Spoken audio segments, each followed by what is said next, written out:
1 year had passed since a small human delegation first walked into the Galactic Assembly and faced mockery from 47 species. And now Ambassador Yoon Seoha walked that same path under very different circumstances. The Great Hall was filled beyond capacity, with representatives from every member species and dozens of observer delegations. And they had all come to witness this moment. Banners in earth blue and silver hung alongside Confederation standards, and an honor guard of mixed species lined the central pathway. High Arbiter Desk Rix stood at his elevated platform. But today, he wore ceremonial robes reserved for the most important occasions in Confederation history. Let the record show that this session of the Galactic Assembly has been called to formally consider the admission of humanity into the Galactic Confederation, he announced. This is not a routine matter, and what we decide today will shape the future of our civilization. He gestured toward the assembled delegates. 1 year ago, I stood in this very hall and mocked the human delegation, and I called them soft and weak. And I assumed that their small ship and short lifespans meant they had nothing to offer our great alliance. His compound eyes found Ambassador Yoon the crowd. I was wrong. And I say this openly so that history will record both my error and my correction.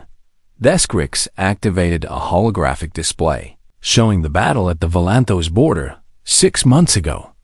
A single human vessel called the Dauntless intervened in a Hurricane attack on a civilian convoy, and the humans had no treaty obligations, no alliances, and no requirement to risk their lives.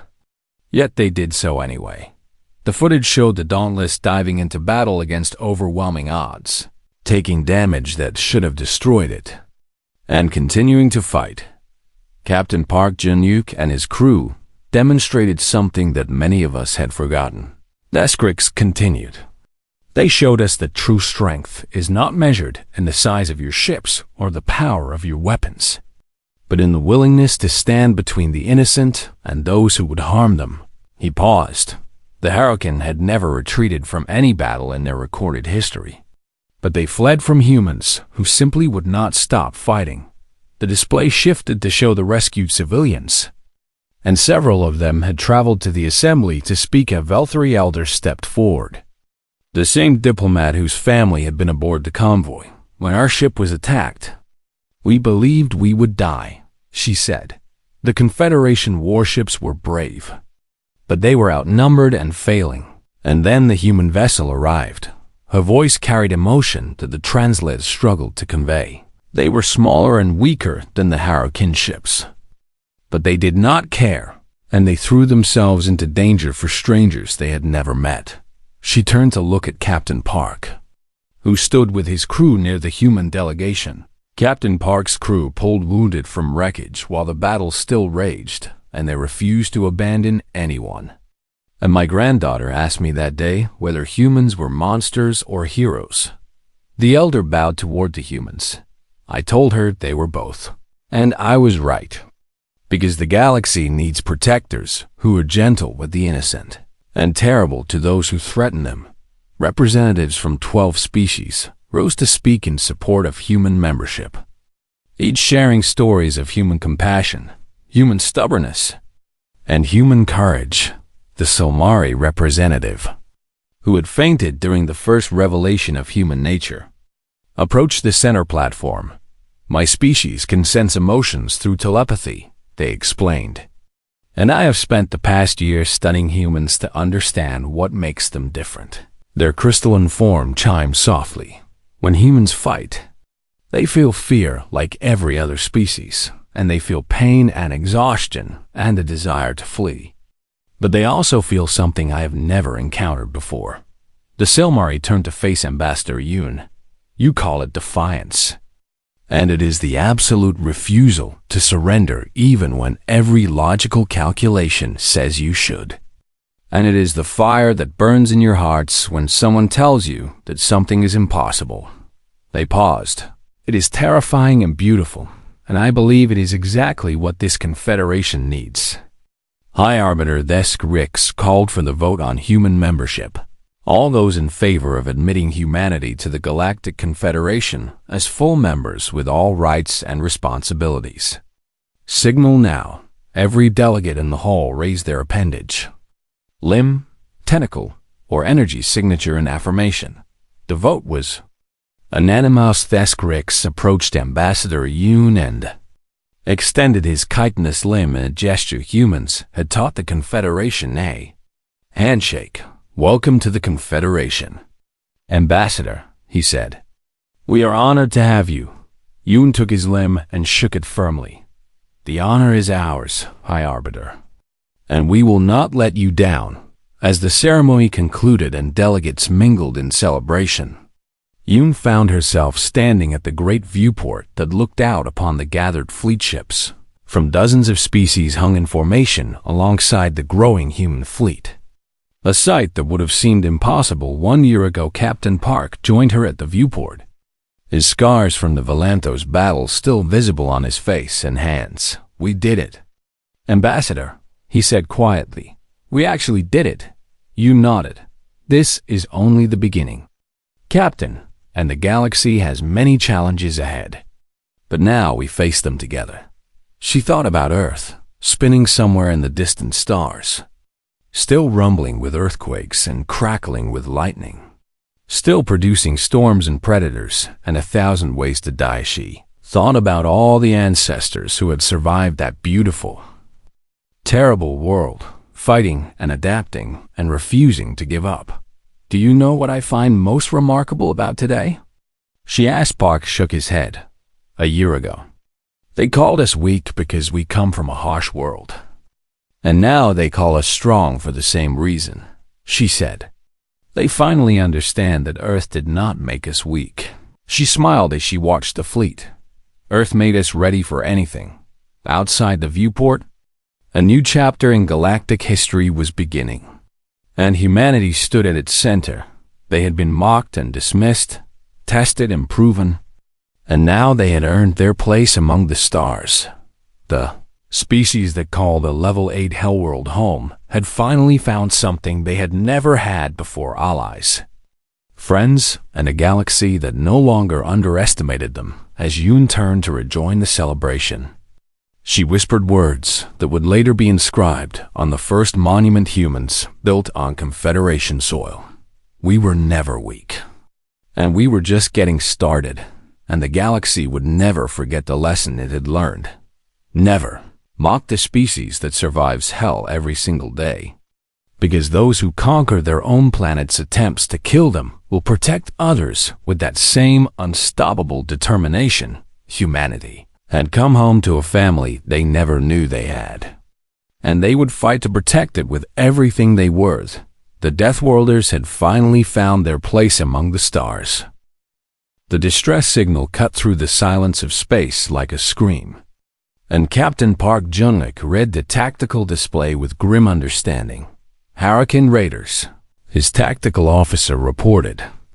12 ships attacking a civilian convoy in the Valanthos border region, and 3 Confederation warships are responding, but they are badly outgunned. Park studied the data streaming across his console aboard the ESS Dauntless, and he saw the situation clearly.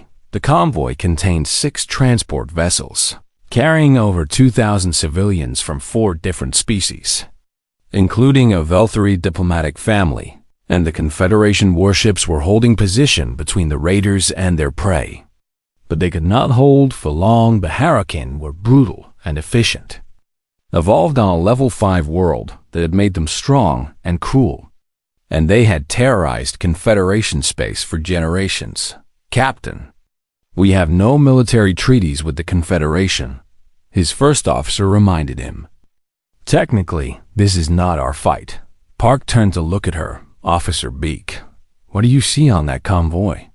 She checked the readings. "Civilians, Captain, including family groups with children.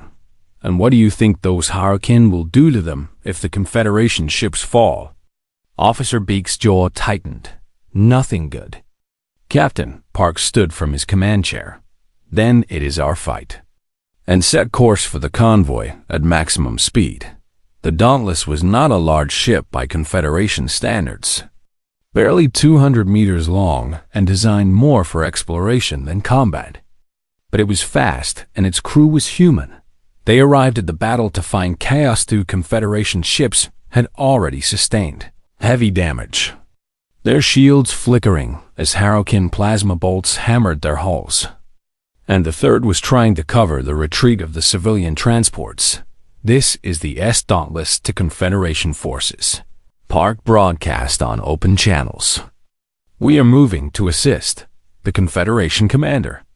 A Marvathi named Fleet Captain Veloz responded immediately. Human vessel. We appreciate your courage, but you must withdraw. And your ship cannot withstand Harrokin weapons. Park smiled slightly. Let us worry about that. Fleet Captain, and just keep those transports moving. He turned to his crew. All hands. Battle stations, and prepare for combat maneuvers. The Dauntless dove into the fight, and the Harrokin immediately turned two ships to intercept this unexpected interference. The first plasma bolt struck the Dauntless, and alarms screamed throughout the ship. But Park did not flinch. Hard turned to port, 30 degrees down angle, and divert power from life support to shields. His helm officer executed the maneuver, and the ship twisted through space at angles that would have killed most species from the acceleration. Forces Aloni Harrokin targeting systems, designed to track predictable prey, struggled to lock onto a vessel that moved with such aggressive unpredictability. Target the lead Raiders' weapons array. Park ordered. All forward batteries fire. The Dauntless struck back. And while human weapons were less powerful than Confederation standard, they were precise and relentless. The lead Harrokin ship took 3 direct hits to its primary cannon, and the weapon exploded in a shower of debris. They are targeting our engineering section, Tactical reported. Shields at 40%. Park made a decision that would have horrified any other species. Vent atmosphere in sections 12 through 15. And use the escaping gas to mask our signature. Captain, there are crew in those sections. Evacuate them and seal the bulkheads. And do it now. His crew obeyed without hesitation. And the Dauntless suddenly appeared to be venting atmosphere from critical damage, tumbling slightly as if disabled. The Harrokin took the bait and moved in for the kill. Full power to engines. Maximum acceleration. Ramming speed toward their formation. The Dauntless surged forward at velocities that should have crushed her crew. But humans had evolved under high gravity and could withstand forces that would liquefy other species. The ship dove between 2 Harrokin raiders, firing in all directions, and the raiders found themselves hitting each other in their attempts to destroy the mad human vessel. Shields are gone. Tactical reported. Hull breaches on decks 4, 7, and 9. Keep firing, Park ordered. And blood ran from a cut on his forehead where debris had struck him. We are not done yet. The Confederation ships watched in disbelief as the tiny human vessel continued to fight, despite damage that should have destroyed it 10 times over. Fleet Captain Veloz broadcast again. Human vessel, you must withdraw, and you cannot survive much longer. Park's response was calm despite the chaos around him. Those civilians cannot survive at all if we leave. Fleet Captain, so we will stay. Another hit rocked the Dauntless, and a support beam collapsed across the bridge, trapping 2 crew members. Park pulled the beam off them with his bare hands, ignoring the burns and the blood, and he pointed them toward medical. Get patched up and get back to your stations, he said.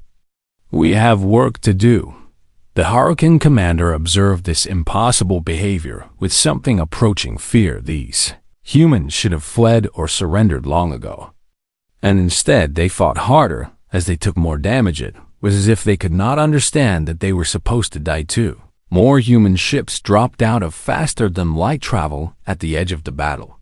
The S Resolute and the ESS Challenger, and they immediately opened fire on the Harrokin flanks. The raiders found themselves caught between damaged Confederation vessels, a seemingly immortal human ship, and fresh human reinforcements for the first time in recorded history. A hurricane fleet retreated, the raiders broke formation and fled, leaving 4 of their ships destroyed and 3 more heavily damaged. And the convoy of civilians remained intact. Fleet Captain Veloz stared at the tactical display showing the departing hurricane. They ran, he said quietly. The hurricane have never run from anyone. He turned his sensors toward the battered Dauntless, which was venting atmosphere from multiple breaches and showed dozens of wounded aboard. Captain Park, your ship is critically damaged, and how are you still operational? Park's voice came back through the communication channel. Tired but steady. Humans are difficult to kill, Fleet Captain. And we had something worth protecting. The rescued civilians watched through viewports as human damage control teams swarmed over the Dauntless, sealing breaches and stabilizing systems. And they saw human medics treating wounded crew members who had refused to leave their posts even with broken bones and burn wounds. Burn wounds. Young Velthary child pressed her hand against the viewport glass. Mother, are the humans the monsters or the heroes? Her mother watched as Captain Park emerged from his ship, still bleeding, still standing, still directing his crew. Perhaps they are both, my child, she answered. And perhaps that is exactly what the galaxy needs on the Dauntless. Officer Beak approached her captain. 17 wounded, Captain, but no fatalities. And the ship will need 2 weeks of repairs. Park nodded slowly. Acceptable losses for 2,000 lives saved. He looked out at the stars and the grateful convoy preparing to resume its journey. Send a message to Ambassador Yoon, he said. Tell her that humanity just passed another test. The emergency session of the Galactic Assembly had been called with such urgency that several delegates arrived still wearing their sleep garments. And the great hall buzzed with confusion and whispered speculation. Ambassador Yoon Seoa walked toward the center platform for the second time. But everything felt different now. The delegates, who had laughed at her 3 weeks ago, now watched her approach with expressions she had never seen directed at humans before. Fear High Arbiter. Deskrick stood at his elevated position, and his compound eyes followed the human delegation with an intensity that made the air feel heavy. This emergency session is now in order, he announced, and his voice carried none of the mockery it had contained during their first meeting. I have called you all here to discuss the results of the habitability assessment of the human homeworld, Earth. He gestured toward Chief Analyst Corenthal, who stood nearby with his crystalline body flickering nervously. Chief Analyst, present your findings to the Assembly. Corenthal projected the data into the center of the hall, and holographic representations of Earth appeared alongside scrolling statistics and measurements. Honored delegates, what you see before you is the planet Earth, third world of the Sol system and homeworld of humanity, he began. Initial assumptions suggested this would be a garden world of gentle conditions that produced a correspondingly gentle species. He paused, and his voice wavered. Those assumptions were catastrophically wrong. The statistics began to scroll, and gasps echoed through the assembly hall. Earth possesses a gravity rating of 1.0 standard, nearly double what most of your species evolved under. Corenthal continued. The atmosphere contains 21% free oxygen, one of the most corrosive gases known to exist. And the native life forms breathe this poison constantly. The Marvathi delegate who had mocked human travel times made a sound like boiling water, which the translator interpreted as distress. The planetary surface experiences regular tectonic events, volcanic eruptions, electrical storms, extreme temperature variations, and weather patterns capable of destroying entire settlements, the analyst continued. The biological survey revealed an ecosystem of constant predation, where venomous and toxic creatures exist in every environment. and microscopic pathogens wage unending war against all complex life. He turned to face the assembly directly. Earth's habitability index rating is level 8. And the humans before you today are Deathworlders of the highest category we have ever encountered among sentient species. The hall exploded into chaos. Delegates shouted questions and accusations. Some demanded to see the raw data, while others simply stared at the human delegation with naked terror. And Veskrix had to signal for silence multiple times before order was restored. Ambassador Yoon, the High Arbiter said. And his voice now carried respect where mockery had lived before. Will you address this assembly and explain how your species survived such conditions? Yoon stepped forward and looked around the hall at faces and appendages and energy forms that had treated her like a joke. What would you like to know, High Arbiter? A Valkyrie delegate raised one trembling limb. The radiation from your star. How do you survive exposure to such intense ultraviolet bombardment? Yoon considered the question. Our skin contains a pigment called melanin that provides some protection. And we also produce additional pigmentation when exposed to sunlight over time, she explained. We call this process tanning. And many humans find it enjoyable to sit in sunlight for extended periods. Several delegates made sounds of horror. The Gorvathy representative leaned forward with interest, replacing his earlier condescension. Your planet has creatures that could kill you with a single strike. Yet you built civilization among them, so how did your ancestors survive long enough to develop tools? We hunted them, Yoon replied simply. We were not faster or stronger than most predators. But we had two advantages they could not match. She held up her hand. First, we developed the ability to throw objects with great accuracy, which allowed us to attack from a distance. And second, we developed what we call persistence hunting. Persistence hunting? The Somari representative asked, their crystalline form chiming with curiosity. Humans cannot outrun most prey animals in a sprint, Yoon explained. But we can run for hours without stopping, far longer than almost any other creature on our world. And we would simply follow prey animals until they collapsed from exhaustion. She smiled slightly. We would chase them until they could not run anymore. And then we would catch them. The hall fell silent at this revelation. We also domesticated wolves, Yoon continued. One of the most effective pack predators on our planet. And we did this by proving ourselves more persistent and more patient than they were, until they chose to join us rather than compete with us. A delegate from a species Yoon did not recognize raised an appendage. We have heard rumors that humans can survive injuries that would kill other species. And I must ask if this is true. Yoon nodded. Humans can survive the loss of limbs, the failure of certain organs, significant blood loss, and bone fractures, she said. We have developed medical procedures where we intentionally cut open our bodies to repair internal damage. And we call this surgery. The Somari representative made a sound like shattering glass and collapsed, their crystalline form going dark. They fainted, the Velothran delegate observed with something like awe. The mere description caused them to lose consciousness. Veskrix stepped down from his platform and approached Yoon directly. A gesture of respect rarely shown to any species, Ambassador. I must ask you something directly, he said. Your species has developed warfare, and we have records of your conflicts throughout history. So I must know what human warfare looks like. Yoon hesitated for the first time since entering the hall. High Arbiter, I am not certain this assembly is prepared for that information.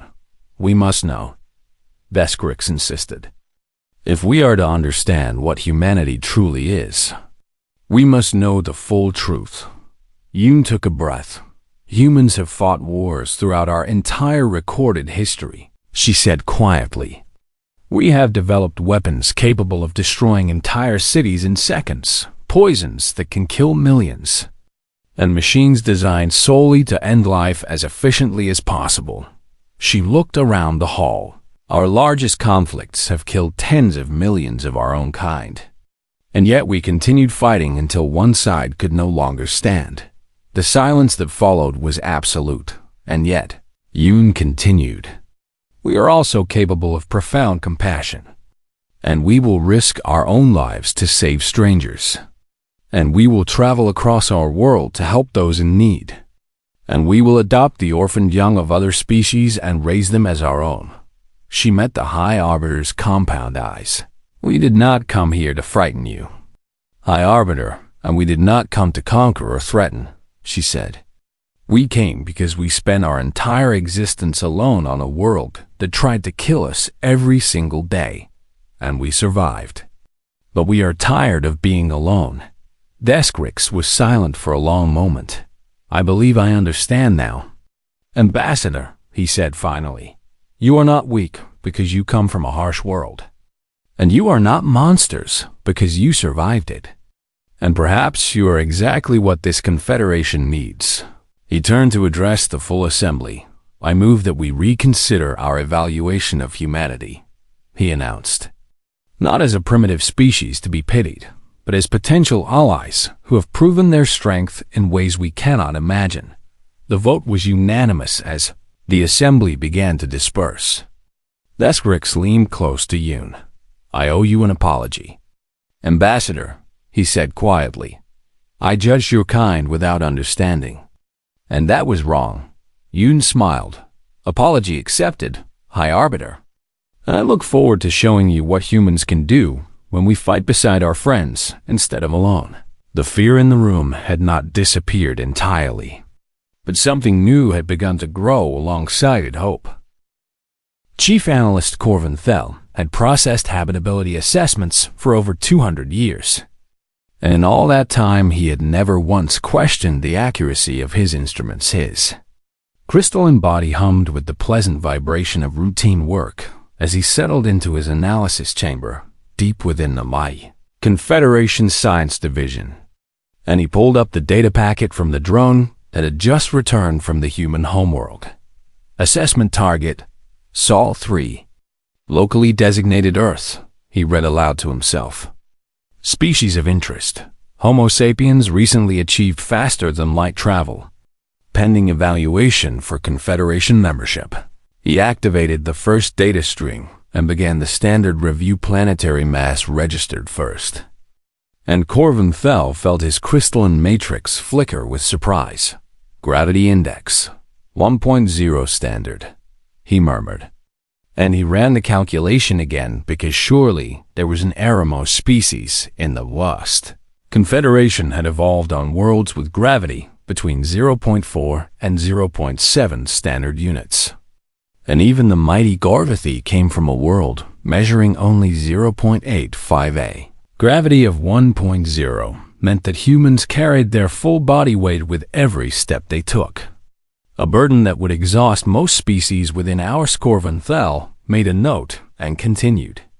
Assuming this was simply an outlier that explained human stockiness, atmospheric composition came next. And his crystalline form actually cracked slightly from the shock. Oxygen content, 21%. He read, and his voice carried disbelief. Free molecular oxygen at 21% of total atmosphere. Oxygen was one of the most corrosive and dangerous gases in the known universe. And most species went to great lengths to avoid exposure to it. Yet apparently, humans breathed it constantly. They required it to serve. Corvin Thel checked his instruments 3 times before accepting the reading as accurate. The radiation data arrived next. And he had to step away from his console to calm his vibrating matrix, the star that humans called. The sun bombarded Earth with ultraviolet radiation at levels that would cause cellular damage in most Confederation species within minutes of exposure. Yet humans apparently walked beneath this deadly light source regularly. Some of them did so for recreation. They call it sunbathing. Corvin Thel read from the cultural notes attached to the file, and he could not comprehend why any sane creature would voluntarily expose itself to radiation. The geological data painted an even more terrifying picture Earth possessed. Active tectonic plates that regularly shifted and collided, causing what humans called earthquakes.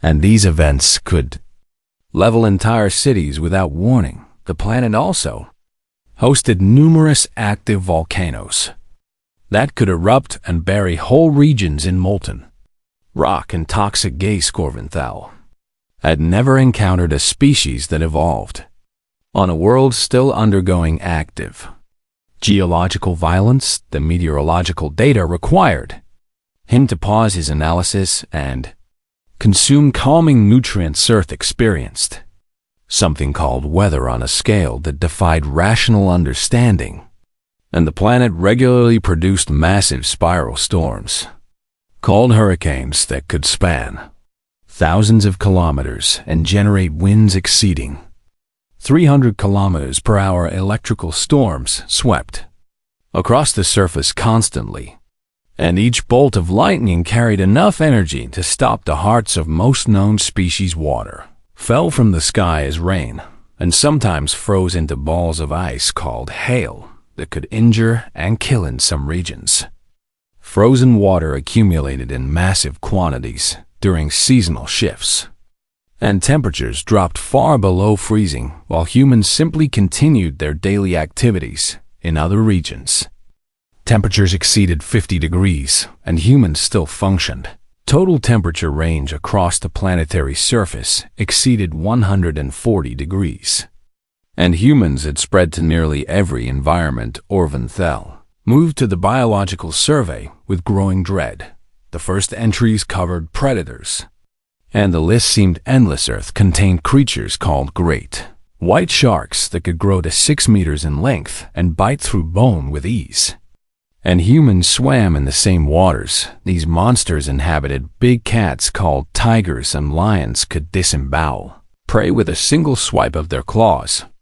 And humans had historically hunted these creatures for sport. Venomous snakes, spiders, insects, and aquatic creatures populated every continent and ocean, and some possessed toxins that could kill within hours. The list of parasites made Corvinthal physically ill, including worms that could burrow through flesh, insects that laid eggs inside living hosts, and microscopic organisms that hijacked cellular functions. And then there were the pathogens. Bacteria, viruses, fungi, and prions waged constant war against human bodies.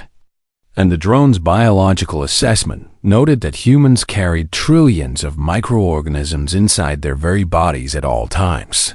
They had evolved to coexist with creatures that would kill most Confederation species on contact. Corvinthal reached a final calculation, and his crystalline fingers trembled as he input the data. The habitability index scale ranged from level 1, indicating paradise worlds perfect for life, to level 10, indicating worlds so hostile that no known life could survive there. Most Confederation species came from worlds rated between level 2 and level 4.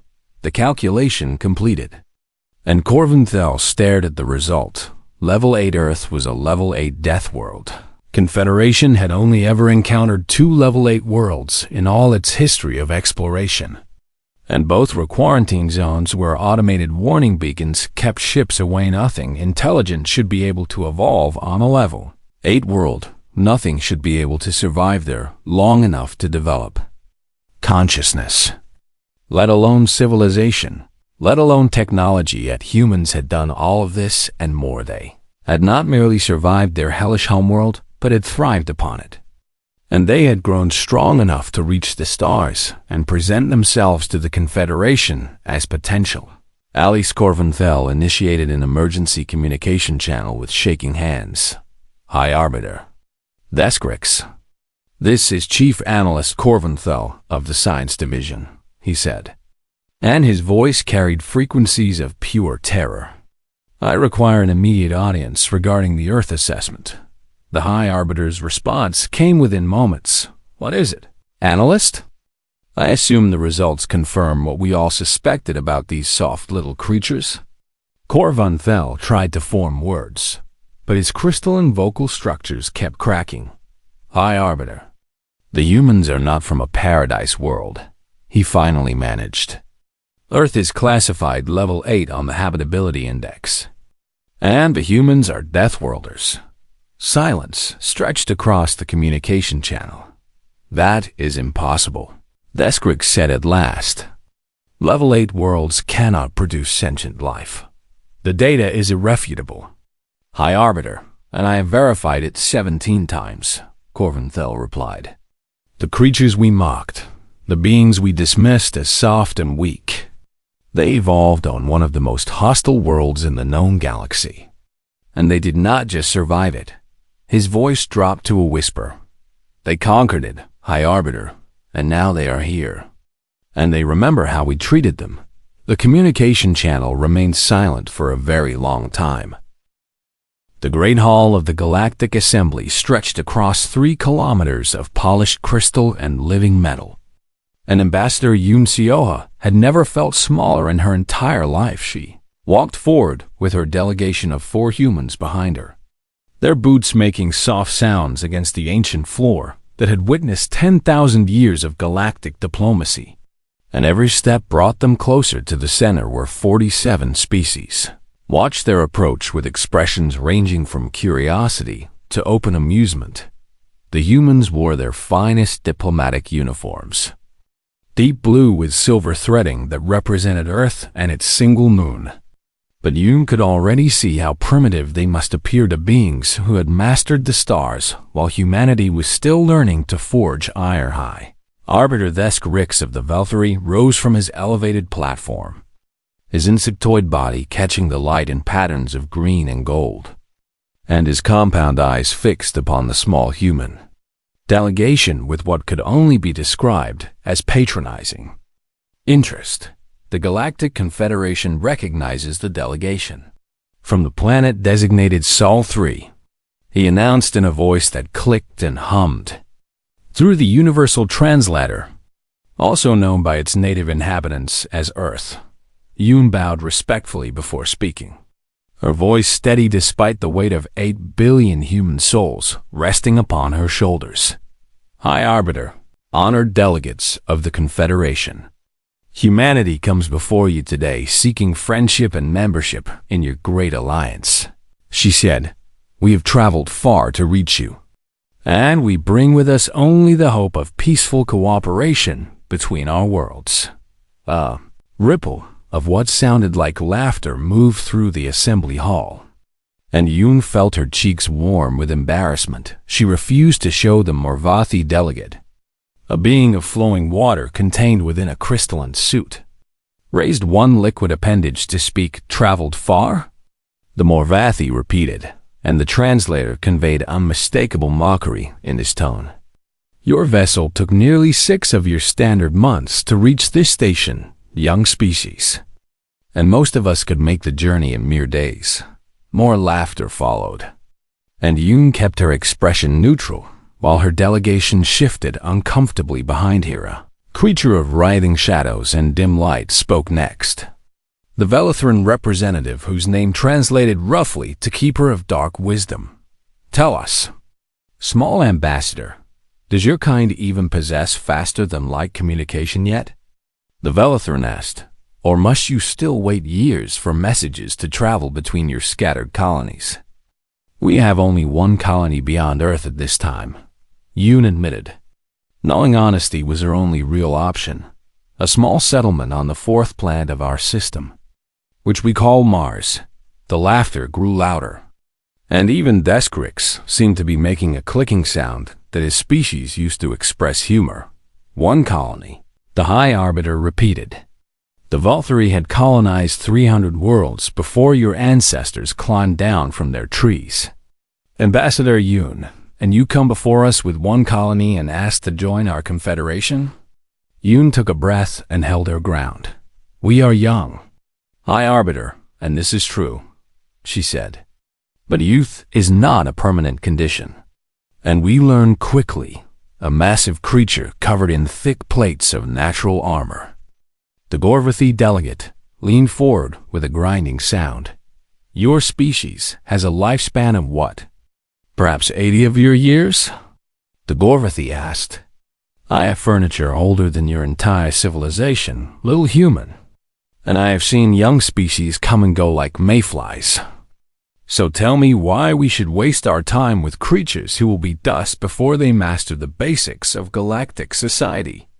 The insults continued from all sides, and Yoon weathered them with the patience her grandmother had taught her during long summers in the Korean countryside. Delegate from the Silmari, beings of pure telepathic energy housed in delicate crystalline bodies, spoke with a voice like wind chimes. I sense no special gifts in these humans, the Silmari said. No telepathy, no natural weapons, no armor, no extraordinary senses. And I must ask what possible value they could add to our confederation. Perhaps they could serve as entertainment, another delegate called out. And this time, the laughter was cruel, and sustained Theshkrix raised one chitinous limb for silence. And the hall gradually quieted. Ambassador Yoon, I must be direct with you, the High Arbiter said. Every species in this hall evolved on worlds that nurtured them. And we developed our civilizations under the gentle guidance of stable environments and predictable conditions. But even so, it took us millennia to reach the stars. And looking at your kind, I see nothing remarkable. He gestured toward Yoon with what the translator interpreted as dismissive pity. You have soft bodies with no natural protection, short lifespans that barely allow for wisdom, slow reflexes compared to most sentient species, and a fragile physiology that requires constant maintenance, Theshkrix continued. You likely evolved on some paradise world where everything was handed to you. And this would explain your technological delay and your apparent weakness. Yoon felt something stir in her chest, something that wanted to respond with fire and fury. But she kept it contained. High Arbiter, with respect, I would ask one thing before this assembly passes judgment on humanity. She said. Theshkrix tilted his head in the way insects do when curious. Speak then. Ambassador, I ask that the Confederation conduct a standard habitability index assessment of Earth before determining our worth, Yoon said. Let the data speak for itself, and let our homeworld tell you what kind of people we truly are. The High Arbiter exchanged glances with several other delegates, and amusement rippled through their communication. A reasonable request, Theshkrix admitted, and one that will surely prove my point about your paradise origins. So I hereby authorize the dispatch of an assessment drone to the planet Earth, and we shall reconvene when the data returns. He leaned forward, compound eyes glittering. I suspect the results will show a gentle world of mild temperatures and calm weather. A world where the greatest predator is perhaps a slightly aggressive herbivore, he said. And then this assembly will understand why humans are so very soft. Yoon simply nodded and bowed again. We welcome the assessment, High Arbiter, and we look forward to the results. As she turned to lead her delegation from the hall, the laughter and mockery followed them like a wave. And she heard the Morvathi delegate joking about how humans probably panicked during Light Rain, her second in command. A tall man named Officer Kang Minho leaned close as they walked. Ambassador, how can you remain so calm when they treat us like children? He whispered. Yoon allowed herself a small smile that none of the aliens could see. Because I know what that drone will find. Minho, she replied quietly, I know what Earth really is. And I know what surviving it has made us, so let them laugh for now. Behind them, High Arbiter Theshkrix watched the humans depart with confidence he mistook for delusion. Such strange creatures. He remarked to his aide, I almost feel sorry for them, and when they see how their gentle paradise compares to the wider galaxy, perhaps they will finally understand their place. His aide clicked in agreement. The assessment drone launches within the hour. High Arbiter. Good, Theshkrix replied. I expect thoroughly unremarkable results. He could not have been more wrong.